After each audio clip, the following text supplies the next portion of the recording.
이 라쿠텐은 특성상 굉장히 그 직설적인 말을 합니다. 플랫폼마다 이 리뷰에 약간 분위기가 있잖아요. 어떤 분위기냐면 네이버는 뭐 이렇게 100원 주잖아요. 그래서 100원을 주면 사람이 좀 되게 그 리뷰에 좀 호해져. 그쵸. 그래서 이게 큐텐 스타일이에요. 큐텐은 그 정도 줘요. 그러다 보니까 리뷰가 좋아요, 잘 받았어요, 이런 느낌이고 라쿠텐은 안 줘. 안 줘요? 안 줘. 그거를 주게 하는 걸 할 수 있는데 주게 하려면 판매자가 객출해서 가동해야 돼요. 그 라쿠텐은 분위기가 좀 짜요. 왜냐면 돈을 안 줘. 리뷰 쓴다고. 리뷰를 돈도 안 주면서 리뷰 쓰라고 귀찮게 할 거 아니에요. 약간 불쾌한 상태로 리뷰를 쓴다니까 아니 써보니까 별로네? 악플이 좀 더 많이 달리는? 그러니까 악플까지 일본 분들도 악플은 안 달아요. 그래요? 매너 있네요, 역시. 악플은 안 다는데 점수는 짜게 주는 거지. 그러니까 이제 5점이 디폴트면 보통 귀찮아요. 그리고 또 저희도 상인이니까 저는 많이 파세요 이러고 끝내거든요. 기분 좀 안 좋, 별로여도. 근데 이분들은 냉정하게 막 3점. 뭐 광고에서는 어땠으나 어쩌고.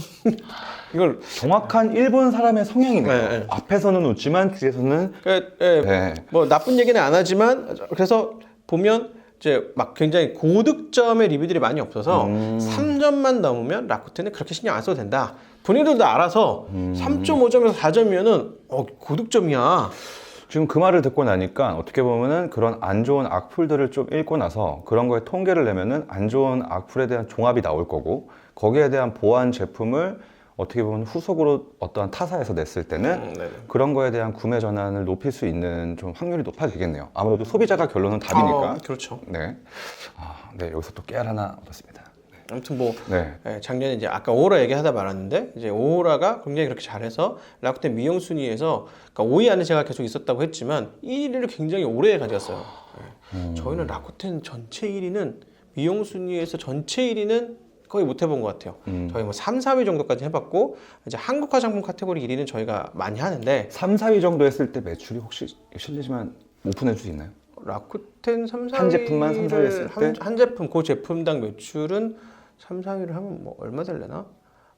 한 데일리 한 2천만 원 정도 하나로? 하루에 2천만 원 정도? 그 정도 되는 것 같아요. 그러니까 오호라처럼 1위를 찍는다 그러면 제가 추정할 건데 데일리 1억씩 그럼 4대 판 거예요, 일본에서만. 네네네. 그런 느낌 정도. 괜찮네요. 자, 그러면 이제 라쿠텐에서 판매를 하는 걸 했습니다. 그러면은 우선은 제일 판매가 제일 많이 나오는 것은 라쿠텐이고, 그리고 그거를 저희는 그러진 않아요. 그래요? 저희는 라쿠텐, 큐텐, 아마존 다 나가나요? 골고루 움직이고 있고요. 네네. 요거를 다 더하면 자사몰 정도. 비슷해요, 이렇게. 저희는 무조건 자사몰이 제일 중요하다고 생각하는 게 재구매가 가능한 제품을 계속 공급해야 된다는 생각에 이제 저희가 퀄리티를 컨트롤하는 거고 컨트롤한다는 느낌보다는 좋은 제품을 드리려고 하는 거고 한 번 사고 나가는 고객은 사실 그 더 많이 팔기 위해서는 뭐 그분도 좋은 고객이지만 크게 의미는 없는 것 같아요. 또 사는 고객님이 돼야 우리가 성장할 수 있다. 그래서 저희의 그 지표의 그 포커스는 이제 뭐 재구매, 리세일 혹은 리텐션 여기에 맞춰져 있는 거죠.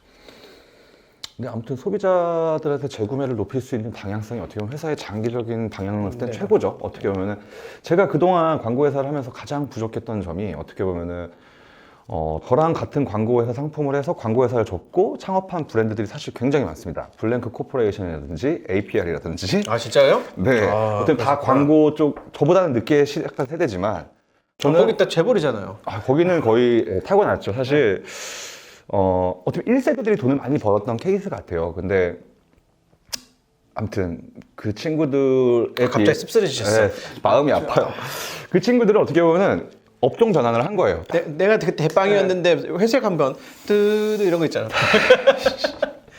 근데 진짜로 불과 5년 전. 그쵸. 불과 사실 5년 전이 뭐예요? 한 4년, 3년 전만 해도 사실 제가 광고 시장을 좀 마음대로 좀 갖고 놀던 시절이었던 것 같아요. 근데 그들과 저의 좀 차이였다면 그들은 광고 시장에서 갈아탄 거죠. 이거 기회가 보인다. 그래서 아예 화장품 회사나 이런 걸로 이제 바꾸고 아예 그런 걸로 쭉 갔고 그걸 가면서 어떻게 보면 광고에 대한 제품에 대한 마케팅을 좀 더 집중한 그러니까 효율을 계속 찾아 나가는 방식이었다면 저는 모낭충 비누 만들어서 팔고 파인애플 슈터 만들어서 팔고 하루에 막 판매량도 어마어마하게 나왔지만 그럼요. 모낭충 비누 저 티모에서 많이 봤습니다. 네, 엄청 팔았습니다. 근데 막 꿈틀꿈틀 막 이런 거. 네. 근데 그때 제가 느낀 게 나는 광고 회사야. 나는 그냥 이거를 거래처한테 포트폴리오로 보여주기 위함이야. 대부분의 광고 회사들이 조금 단점이 서로 도와가면서 해요. 그러다 보니까 다 자기네 포트폴리오래. 난 그게 싫은 거예요. 그래서 나는 제 제품을 했던 건데 그게 제 실수였어요. 광고 회사를 빨리 접었어야 되는데. 아무튼 네. 여기에서 하나 포인트가 있는데 이제 네. 대표님 말씀하신 것처럼 여기서 대표님이랑 같이 일하다가 뭐 블랭크나 API 같은 게 나왔다고 저희도 뭐 그런 미디어 그 광고를 하고 있으면서 느끼는 게 뭐냐면 브랜드 본사랑 광고 회사를 합쳐놓으면 이게 뭐 시너지라기보다 속도에서 이점이 생겨요. 왜냐면 광고주는 광고주 사이드에서 쟤네가 우리 돈을 정말 잘 쓰는 거야? 라는 게 스pen딩이 커지면 커질수록 결국은 어떤 퀘스천으로 남아요. 그러니까 왜냐면 원래 스pen딩이 커지면 자연스럽게 효율은 좀 떨어져요. 그렇죠. 근데 야, 옛날에는 100만 원 넣으니까 300만 원 팔았어. 아 그러면 1000만 원 넣어봅시다라고 하면 이 광고주 입장에서는 이제 3천만 원 팔리겠지? 라고 생각을 했는데 1000만 원 넣으니까 한 2,500만 원 팔리는 거야. 그러면은 물론 처음에는 그래도 좋지. 근데 좀 더 가. 그럼 이게 익숙해졌어. 그러면 이제 한 3달, 4달 익숙해지면 1,500만 원을 넣어도 2,500만 원 팔리거든요. 네네. 그러면 쟤네들이 옛날엔 열심히 하다가 이제 좀 빠졌는데 이런 생각을 하게 돼요. 사람이라. 근데 이게 진실인지 아닌지는 서로 잘 모르거든요. 왜냐면 그렇죠. 지표는 같이 놓고 보니까 광고에 대한 성과는 진실이라고 생각해요. 근데 그 안에는 뭐가 있냐? 콘텐츠 제작이라든가 기획에 대한 게 있잖아요. 옛날에는 기획 빡세게 하고 막 신박한 거 막 내더니 요즘 좀 뭐 많이 컸나 봐. 우리에 대해서 별로 관심이 없어. 광고주 이렇게 생각하거든요. 그렇죠. 요 틈이 점점점 벌어지기 시작하는 거예요. 그러니까 여기와의 이 밀접한 이게 좀 떨어지기 시작하는 거고 이러면 이쪽 사이드 이제 광고 회사에서는 어떻게 생각하냐면 옛날에는 가시죠 그러면 갑시다라고 하고 바로바로 입금하더니 이제는 약간 그 뭐 회의를 해야 된대. 그 옛날에는 2시간이면 입금하던 게 한 이틀 걸리고 한 2주 걸려. 너무 잘하는 거 아니야? 그러니까 벌어지니까 이게 스케일업이 좀 안 되는 거예요. 그러니까 100만 원, 300만 원 팔 때는 서로 막 쿵짝쿵짝하고 막 좋다가 1억 넣고 3억 팔아보자는 서로 잘 안 맞는 거죠. 다르죠.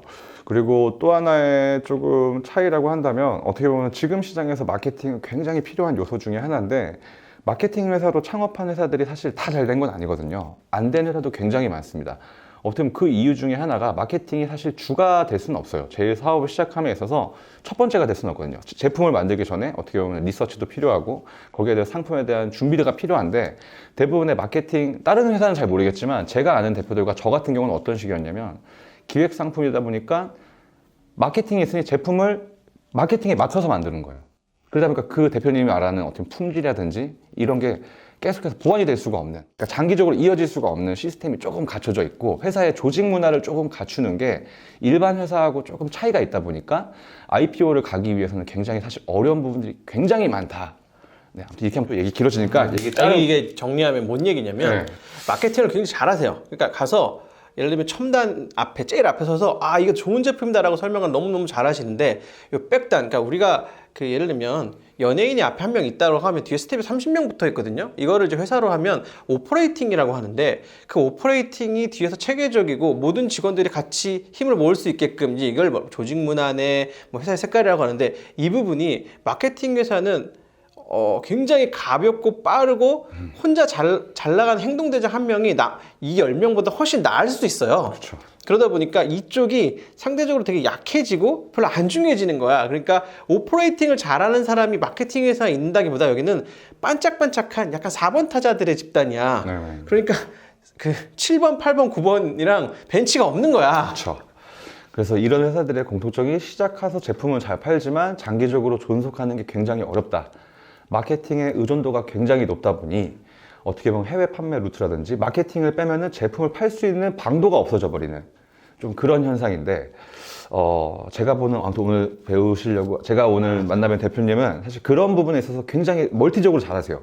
사실 그런 것들을 배우기 위한 포인트다 보니까 아무튼 계속 보시면서 스토리를 이어나가도록 하겠습니다. 네.